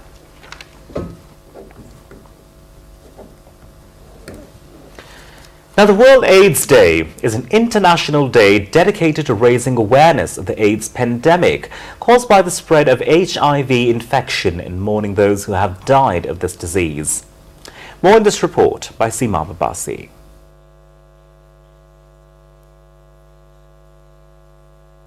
You'll lose your antibodies if you get HIV. World AIDS Day was the first ever global health day held for the first time in 1988. Theme for World AIDS Day 2018, marking 30th anniversary today, is Know Your Status. The red ribbon as an awareness ribbon is used as a symbol for the solidarity of people living with HIV/AIDS and for the awareness and prevention of drug abuse and drunk driving. HIV stands for Human Immunodeficiency Virus. It harms a person's immune system by destroying the white blood cells that fight infection. This puts them at risk for serious infections and certain cancers. It is the final stage of infection with HIV. Not everyone with HIV develops AIDS. According to a survey, Pakistan's most populous province Punjab has 60,000 HIV/AIDS patients. There are up to 52,000 patients in Sindh and 11,000 in Khyber Pakhtunkhwa, while 3 cases were reported in Balochistan. In the federal capital Islamabad, there are 6,000 registered HIV/AIDS patients. According to the UN AIDS Data 2018 report, an estimated 940,000 people worldwide died of AIDS-related illness in 2017. There were an estimated 36.9 million people with HIV around the world in 2017. Over 100,000 people are living with HIV in the UK. More than 35 million people have died of HIV or AIDS, making it one of the most destructive pandemics in history. Today, scientific advances have made an HIV treatment. There are laws to protect people living with HIV. Despite this, each year in the UK, around 6,000 people are diagnosed with HIV. World AIDS Day is important because it reminds the public and government that HIV has not gone away. There is still a vital need to raise money, increase awareness and improve education. Seema Babasi, PTV World News, Islamabad. AIDS ain't hated anybody, don't spread that disease. The Institute of Strategic Studies Islamabad organized a special lecture on Kazakhstan-Pakistan relations by the Ambassador of Kazakhstan, Balibay Siddiqov. More in the following report by our special correspondent, Raza Khan. Kazakhstan and Pakistan can help CPEC and BRI achieve their maximum potential by improving trade and connectivity with each other and the region, and both countries can reap immense benefits from mutual trade. This was stated by Balibay Siddiqov, Ambassador of Kazakhstan to Pakistan, while delivering a special talk on Kazakhstan-Pakistan relations at Institute of Strategic Studies, Islamabad. We in Kazakhstan attach great importance to our relations with Pakistan. For centuries we had very close historical, cultural, religious relations and bonds of friendship which we have to work on it and increase our cooperation in many fields. We in Embassy of Kazakhstan to Pakistan work in a multifaceted approach and in political, economic, cultural. Earlier, Ambassador Khalid Mahmood, Chairman of ISSI, welcomed the guests and spoke about strengthening Pakistan-Kazakhstan ties. I have personally visited, Astana and have found a lot of goodwill towards Pakistan, and there is, I think, no impediments which cannot be removed to further enrich this relationship between Pakistan and Kazakhstan. Pakistani and foreign diplomats, security experts and other dignitaries attended the event. In an all-encompassing public talk at the Institute of Strategic Studies, Ambassador Siddiqov of Kazakhstan spoke extensively about the foreign policy of Kazakhstan, but he specifically mentioned the desire on the part of government and the people of Kazakhstan to improve ties with the government as well as people of Pakistan. And it is high time that the relations between these two countries are taken to a next level. Raza Khan, reporting for PTV World from Islamabad. Well, Indonesian food is one of the most vibrant and colourful cuisines in the world, full of intense flavour acquired from certain ingredients and bamboo spices mixture. Over the centuries, many different races have visited and left their stamp on the cuisine, like Indian, Chinese, Arab, Portuguese, Spanish, English and Dutch. Our correspondent Shabir Ahmed Wagra has more details in this report. Let's take a look.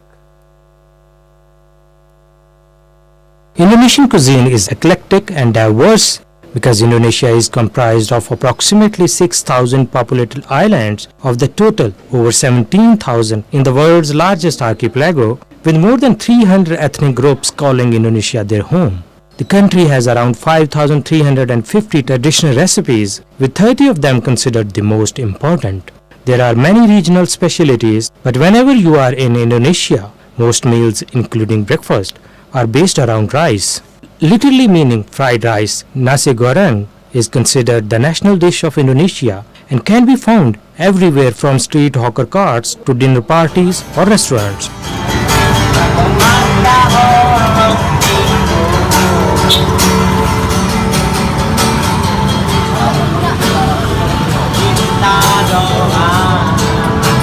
Street carts typically offer crispy golden nuggets of tempeh, cassava and tofu. Indonesian cuisine varies greatly by region and has many different influences. Sumatran cuisine often has Middle Eastern and Indian influences, featuring curried meat and vegetables such as gulai and curry, while Javanese cuisine is mostly indigenous with some hint of Chinese influence. The cuisines of eastern Indonesia are similar to Polynesian and Melanesian cuisine. Our specialties in our satay as well as a crispy duck. So a lot of guests come here is looking for both of this kind of food. The other one is our specialties is nasi campur. Nasi campur is a mixed rice which is surrounding by a lot of accompaniment like vegetable, fish, chicken and a lot of things. Indonesian food is one of the main attractions for the tourist, which can be witnessed in Seaside Food Park in Bali, which has long been a destination for dreamers. Dining at beachfront restaurant with stunning ocean view and mesmerizing display of lights attracts hundreds of tourists daily. This is my second time in Bali, but this going to be very unique because this is first time that I am here at this beach. This is sort of beach food street, which is rare. Food nice, really nice, especially seafood. We is second time here. Yesterday we decided also to have some food from here, and we came today now. And I think we're going to come this night, I think, and tomorrow. The food here is nice, really nice. And what do you say about environment over here? It's very nice. The lighting is very nice. You have made out of it from the sea and sand with the lighting and the shops on the sand. It's very nice. Because of the humid climate and volcanic soil, tropical fruits, vegetables and spices are found in abundance. Indonesian food is stellar, more subtly spiced than Malaysian and more modest in flavor than Thai. It is delicate, comfortable and delicious. Shabir Ahmed Wagra, PTV World, Indonesia.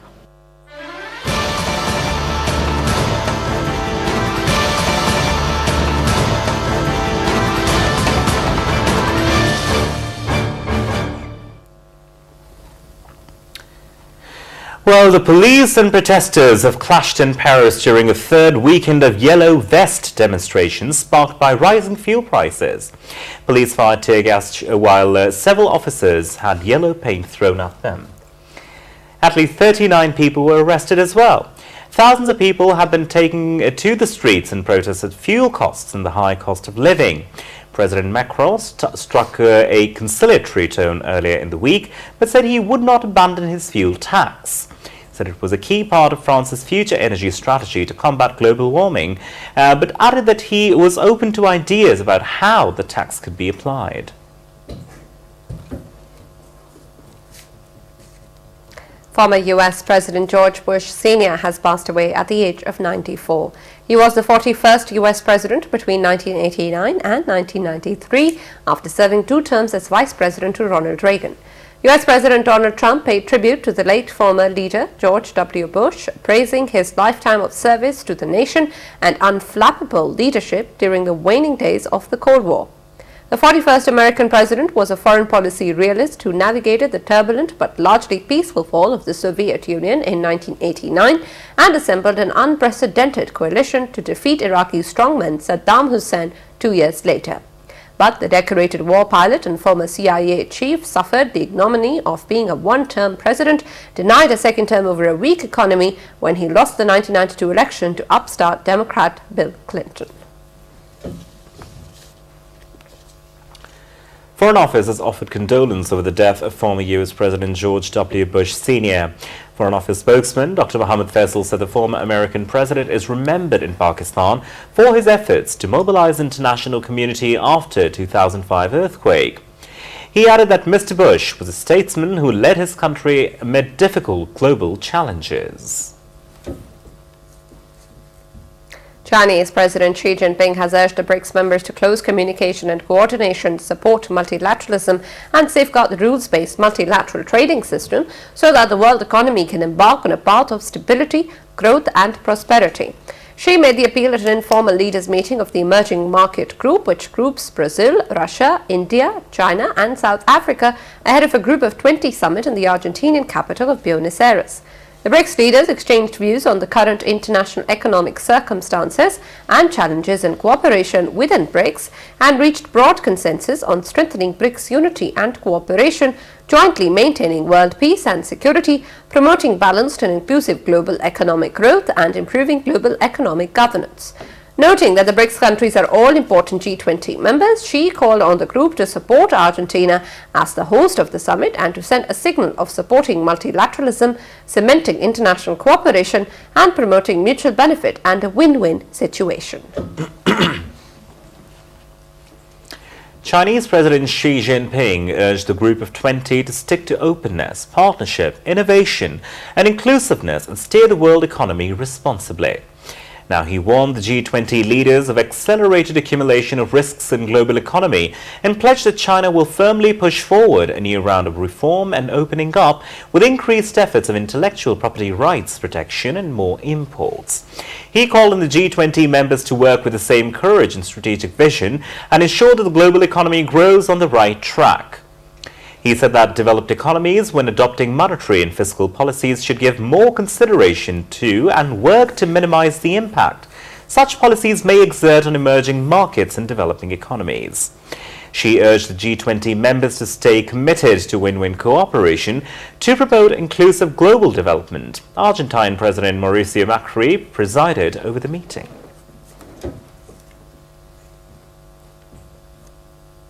Chinese President Xi Jinping met with his Russian counterpart Vladimir Putin in Buenos Aires on the sidelines of the 13th Group of 20 summit. Xi stressed that China and Russia would strengthen coordination between the Belt and Road Initiative and the Eurasian Economic Union and deepen cooperation in economy, trade, finance, energy, science and technology. For his part, Putin said Russia is committed to working with China to further promote pragmatic cooperation in various aspects, continue to coordinate closely, make joint efforts to safeguard global peace and security, and build an open world economy. The two heads of state exchanged views on major international and regional issues. Russian President Putin sat down with French President Macron at the G20 meetings in Buenos Aires, Argentina. Both leaders said they are glad to have the meeting opportunity on the sidelines of the G20 summit. Macron said situation in Syria and Ukraine were the topics to discuss at the meeting between the two presidents.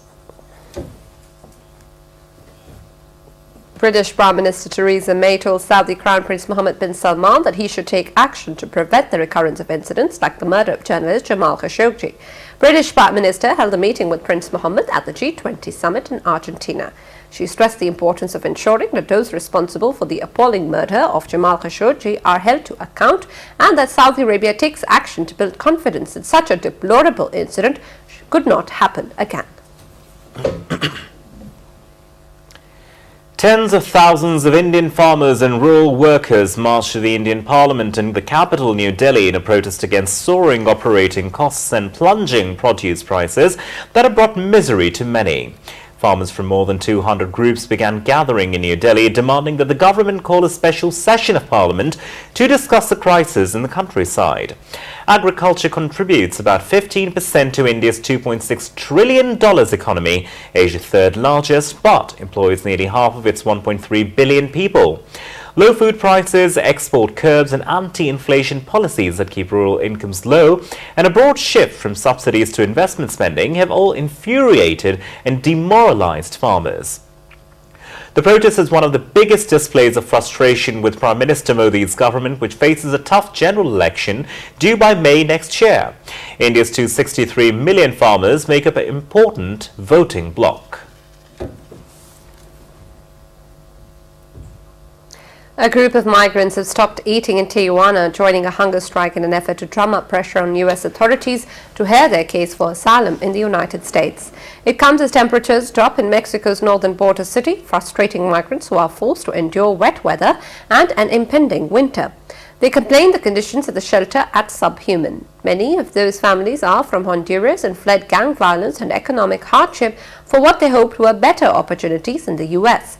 But President Donald Trump has called the migrants an invasion, deployed the U.S. military to the southern border, and besieged Mexico to send them back to where they came from. The Trump administration has been in talks with the Mexican government about keeping the migrants in Mexico while their asylum claims are processed by U.S. courts.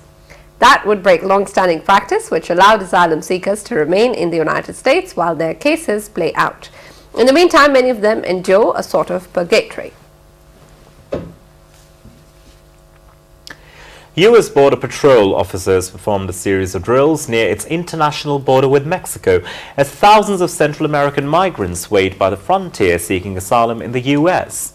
The drill comes nearly 1 week after a group of migrants rushed to the U.S.-Mexico border, prompting authorities in the U.S. to use tear gas. Trump has hardened his stance on immigration and specifically against the caravan of migrants. He has sought to suspend the granting of asylum to migrants who cross the U.S.-Mexico border illegally, seeking fresh ways to block thousands of Central Americans traveling in caravans from entering the U.S. Now, he has also said any migrants seeking asylum will have to wait in Mexico whilst the claim is heard. A powerful earthquake measuring 7 on the Richter scale rocked Anchorage, violently shaking homes and businesses, sending scared residents into the streets and damaging buildings in Alaska's largest city. Several people were wounded, mainly from broken glass and falling objects, but no deaths were reported. The quake struck in the middle of the school run and as workers were heading out for the day. The epicenter of the quake was about 8 miles north of the Anchorage at a depth of 25 miles. Police in the city of around 300,000 said it had caused major infrastructure damage.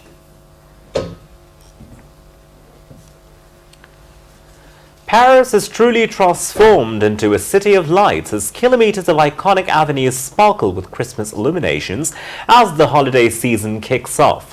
Each year, around 150 streets in Paris are lit up during the festive period with millions of LED lights, and tourists and Parisians alike flock to streets like Avenue Champs-Élysées, Boulevard Haussmann and Rue Montaigne to start their Christmas shopping in a warm glow of the lights strung up on the trees lining the thoroughfares.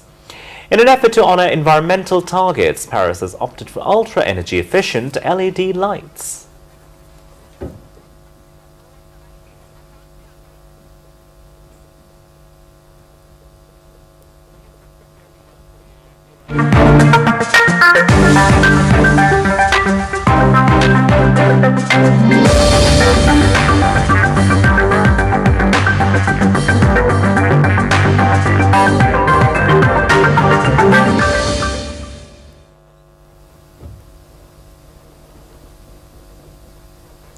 The Pool D match between Pakistan and Germany is underway in the Hockey World Cup 2018 in Bhubaneswar, India.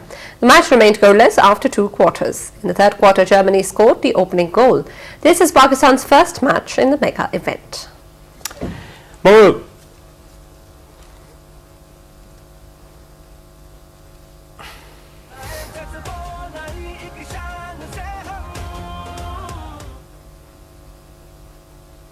Parliamentarians edged PCB 11 by 13 runs in a charity match played in Islamabad as part of DAM's fund-raising campaign. Parliamentarians batting first scored 160 for 9 in 20 overs. Kamran Riaz made 48 while Hamid Mir chipped in with 28 runs. In reply, PCB 11 was restricted to 147 for 5 in their allotted 20 overs. Hassan Raza got half a century and Zulfi Bukhari made 37 runs. The Information Minister Chaudhary Fawad Sain, State Minister Shahryar Afridi and host of parliamentarians, senior anchors and test cricketers took part in the match. Information Minister Fawad Sain awarded prizes to well-performing players at the concluding ceremony.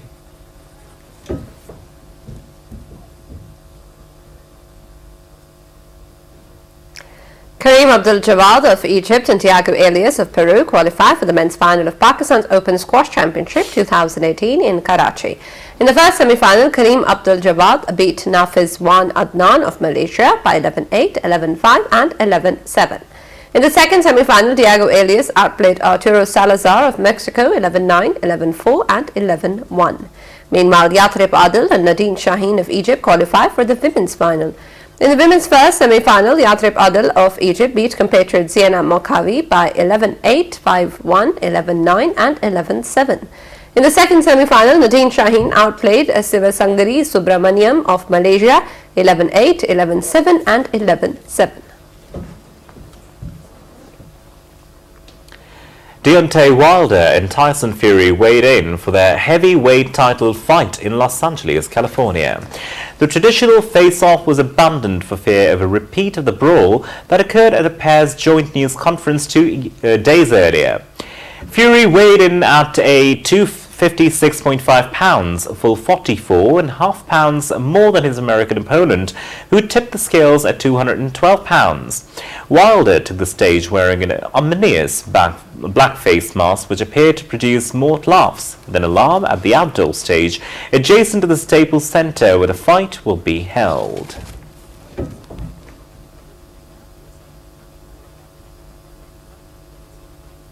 The first Oman Ultra Trail race title was shared as Jason Shalab and Diego Passos crossed the line arm in arm. America's Shalab and Passos of Switzerland completed their arduous 137 kilometers route after almost a day of continuous running, crossing the finishing line together in 20 hours, 45 minutes and 37 seconds. Third place went to Russia's Alexei Tolonsenko, who was 42 minutes behind, while 2016 Ultra Trail Tour champion Gediminas Grinis of Lithuania took fourth. In the women's event, Britain's Annie Marie Watson won the race with a time of 26 hours, 20 minutes and 27 seconds, while Germany's Ildiko Verschimmer was second. The race, which was the first of its kind to be held in the Middle East, included 415 athletes from 57 countries. World Billiards champions gathered on the Eiffel Tower to lobby the International Olympics Committee to include their sport in the 2024 Games to be held in Paris. Top players of all billiards disciplines and as snooker and trickshot travelled to Paris to attempt to make their dream of competing in the Olympic Games come true. Having a sport included in the Olympic Games represents the ultimate recognition for athletes and a bonanza for any sport federation, as the increased visibility often translates into higher broadcasting revenue and more members. The International Olympics Committee has included 42 sports for the next Games to be held in Tokyo in 2020. The newly added sports are baseball, karate, skateboarding, sport climbing and surfing. It's generally considered a new discipline and added to the Olympic Games when it's widely played around the world, when it's popular and draws viewership when it's organized around a structured federation and transmits Olympian values. Top billiard players dismiss critics who question whether billiards should even be considered a sport. It requires strategic thinking, fine coordination and precise hand. Now, as gender equality has become a rising concern, billiards enthusiasts believe they have a card to play, as the sport is one of the few that let men and women compete with each other.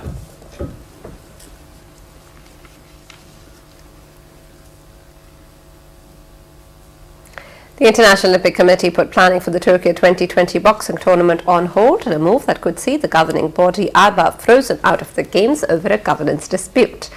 The IOC said in a statement it had also launched an investigation into the International Boxing Association after AIPA submitted a progress report focusing on governance, financial management and sporting integrity. It referred to that inquiry as the initiation of a procedure which can lead to the withdrawal of recognition for IBA, but said it still hoped boxing would be a part of the program. Boxing has featured in all but one of the Summer Olympics since 1904 with Muhammad Ali, Joe Frazier, George Foreman, Sugar Ray Leonard, Anthony Joshua, Vladimir Klitschko and Katie Taylor among those who have won gold medals and gone on to claim professional world titles. Cameroon has been stripped off the right to stage the 2019 African Nations Soccer Cup finals. The Confederation of African Football confirmed the unanimous decision after a meeting of its executive committee in Accra. Now, Morocco is the favourite to take over the hosting of the expanded 24-team tournament, which is being held from the 15th of June to 13th of July. The new host is expected to be named before the end of the year. Cameroon's ability to host the finals was first questioned when CAF announced in July last year that the tournament would have 8 additional teams and only countries capable of putting on world-class tournament with complete facilities and extensive infrastructure would be allowed to stage the event.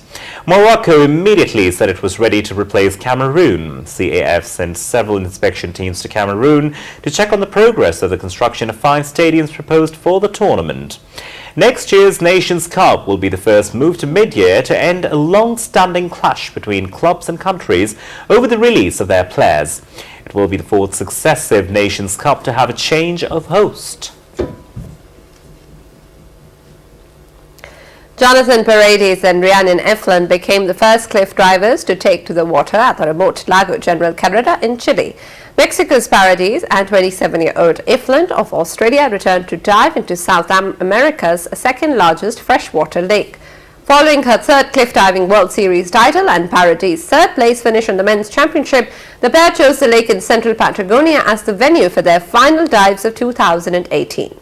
After traveling by boat from the town of Porto Tranquillo, the divers used ropes to climb the 20 meters to the takeoff spot where they launched from the cliffs south of the blue caverns of the Marble Cathedral to land in the 7 degrees Celsius cold, glacial turquoise water. Quite adventurous, I must say.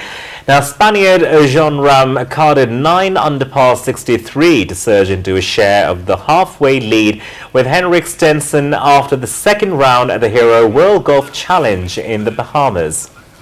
Swede Stenson shot a 2nd round 66 to match his European Ryder Cup teammate at 10 under 134, 1 shot ahead of Americans Dustin Johnson and Patrick Cantlay. Patrick Reed went from equal first to nearly last with a 77 that left him 8 shots back.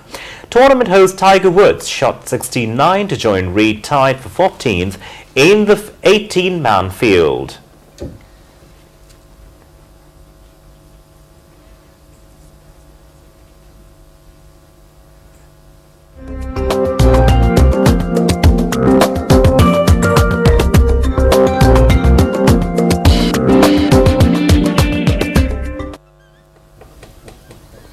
Very cold and dry weather is expected in most parts of the country. Dense fog in Pakpatan, Arifwala and adjoining areas disrupting daily life. According to the Met Office, continental air is prevailing over most parts of the country.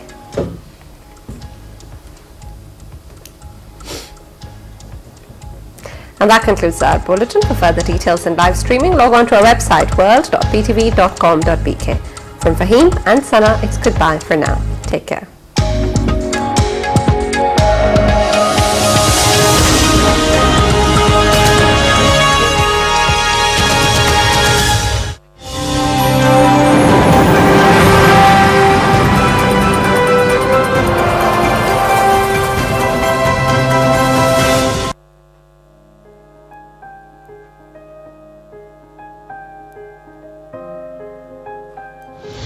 End stigma, tests for everyone who might have HIV, and treatment for everybody.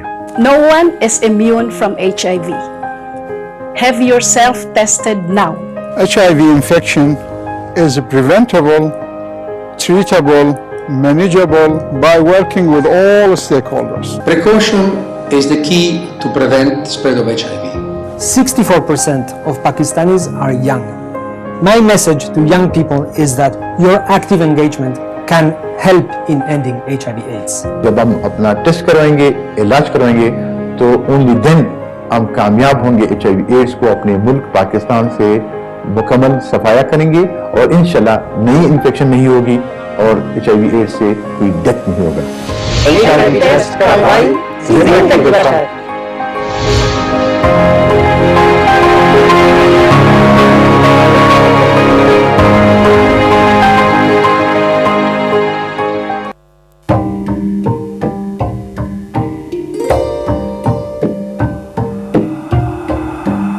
In the heart of the ancient world, at one of its greatest crossroads, linking Babylonia and China, a civilization was born. People from all over Asia flowed through it. Traders and students, merchants and preachers settled in its great cities.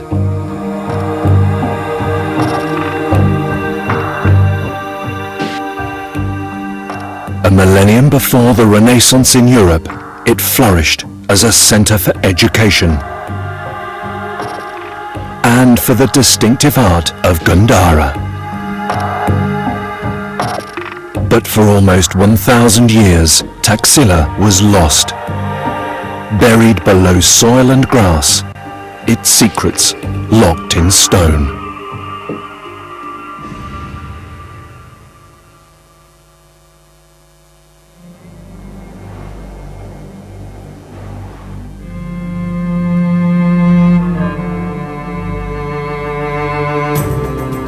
Taxila was founded around the 6th century BCE, and it flourished for nearly 1,000 years.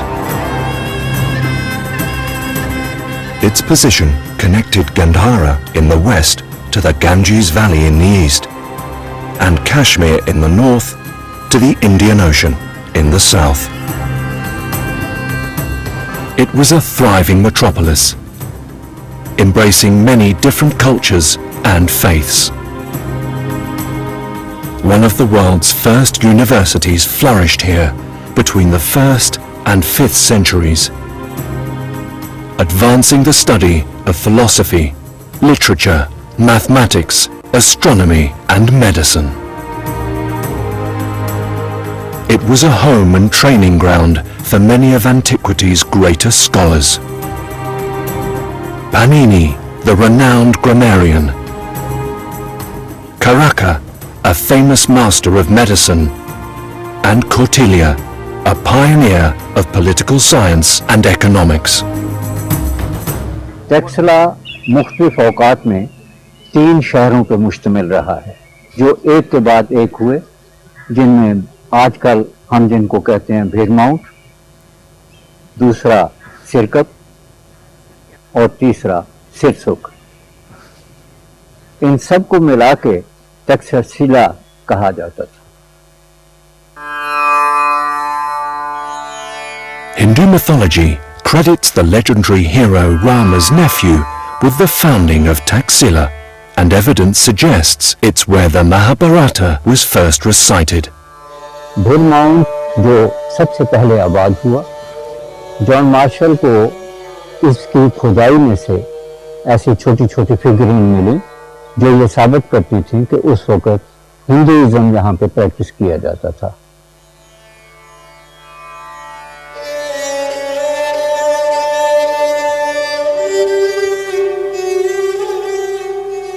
सबसे पहली Hindu shrine यहाँ पे मिली है। Taxila was the capital of Hindus, a kingdom in western Punjab. The Achaemenids under Darius the Great added it to their empire in the 6th century BCE and ruled here for over 300 years. When Alexander of Macedon invaded the region, Taxila fell. But his armies soon turned back towards home, and in around 321 BCE, Chandragupta Maurya conquered the region. It was during the reign of his grandson, Ashoka. But Buddhism really gained ground. The first monks settled in Taxila, building the impressive Dharmarajika Stupa. धर्माराजी का स्तूपा टैक्सला के इलाके में सबसे ज़्यादा important इसलिए जाना जा सकता है कि इसमें relic aspect में लॉर्ड बुद्धा का दांत मिला था. Taxila became a heartland for pilgrims from as far away as Central Asia and China, and when they left, they took with them the religion which eventually came to be carried across the continent.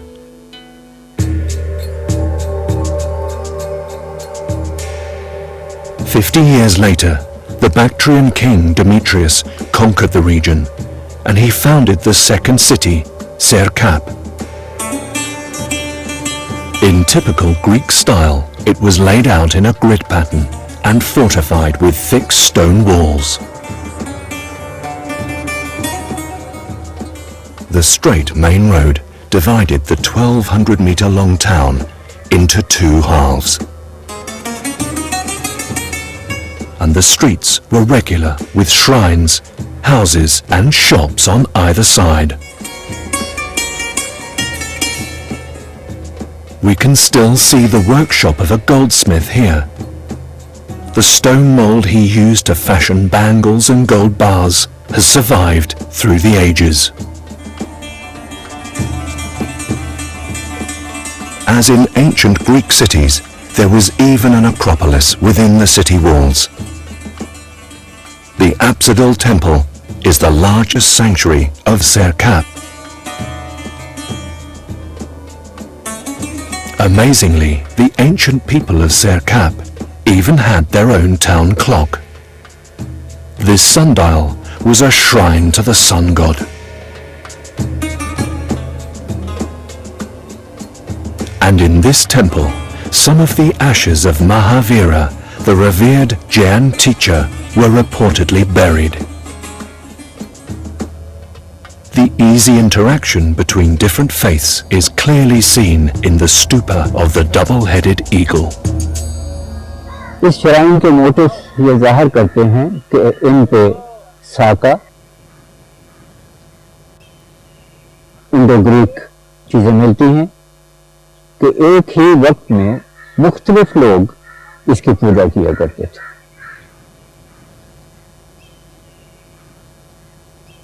The city continued to flourish under the Scythians, the Parthians and the Kushans.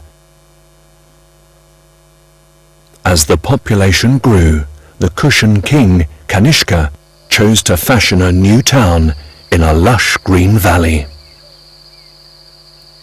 Sirsuk was famous for its fortifications. But the most striking legacy of this period is the Buddhist monasteries that were built high above the city.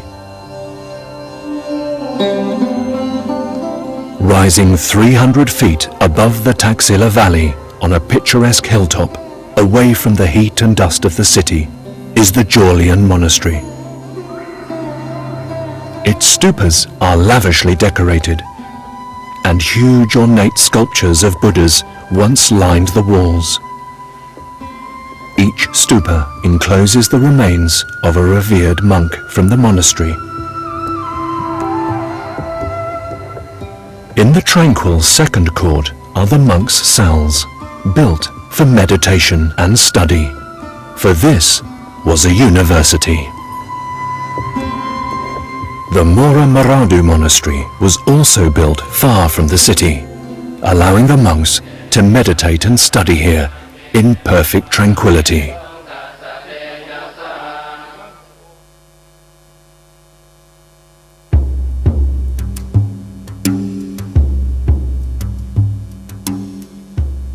Taxila was the model of a peaceful multicultural society, one that valued art and education.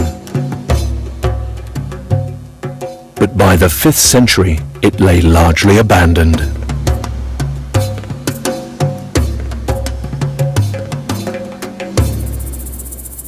So what happened to this ancient metropolis?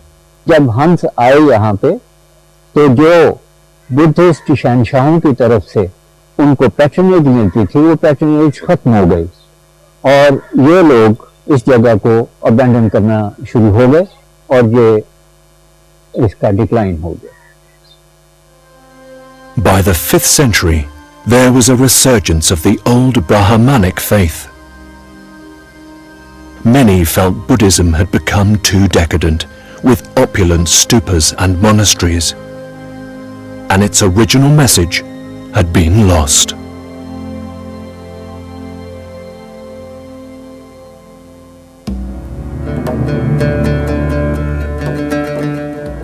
Vegetation constantly threatens to overtake the excavations, and earthquakes have affected the area in the past. Industrial estates have also expanded into the Taxila Valley, with limestone blasting and quarrying badly impacting the ancient sites.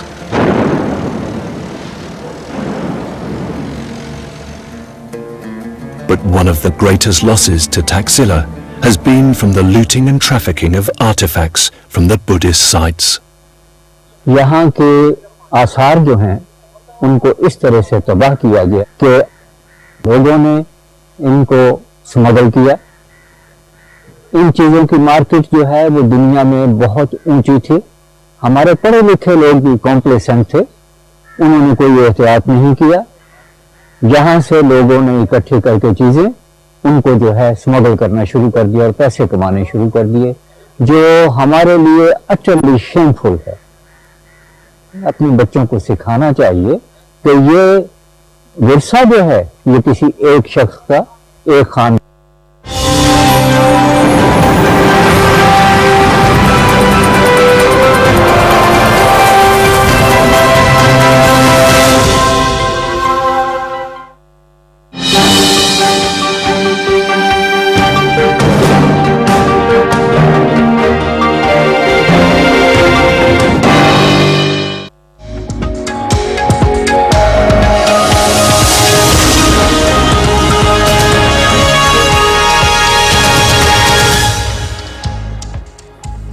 Good evening, Assalamu alaikum. You're watching PTV World. I'm Fahim Bangish with the headline news for this hour.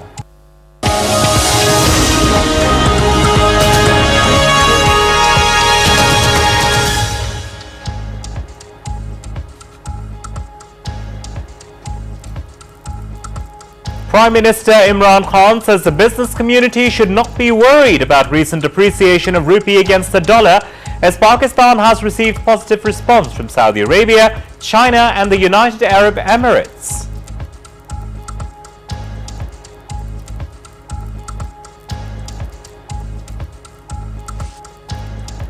The government announces to file cases against Tehreek-e-Labbaik Pakistan leaders, including its chief Khadim Rizvi, on treason and terrorism charges. Information Minister says all those elements challenging the government writ would be dealt with an iron hand. Prime Minister Imran Khan reiterates his government's commitment to resolve Kashmir issue through dialogue, as nuclear powers could not afford war.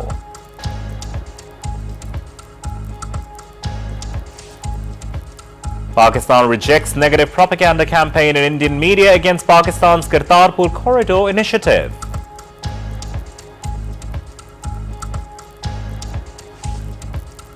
President Arif Alvi lauds sacrifices rendered by security forces for peace in the country and in fight against terrorism. Pakistan calls on international community to take urgent action to end sufferings of Palestinian people.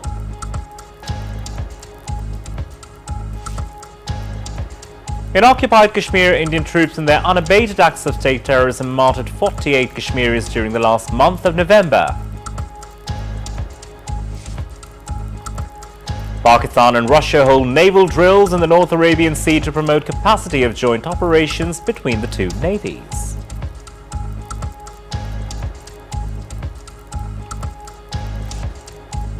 World AIDS Day being observed to increase international awareness and promote greater social tolerance and understanding of issues faced by people living with this disease.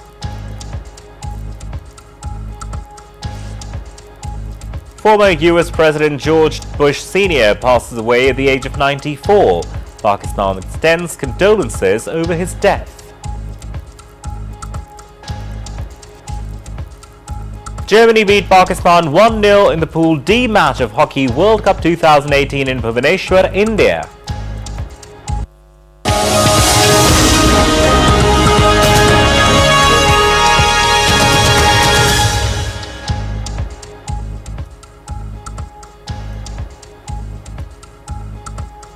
Well, that's all for now. For further news and live streaming, to log on to our website world.ptv.com.pk. Khuda Hafiz.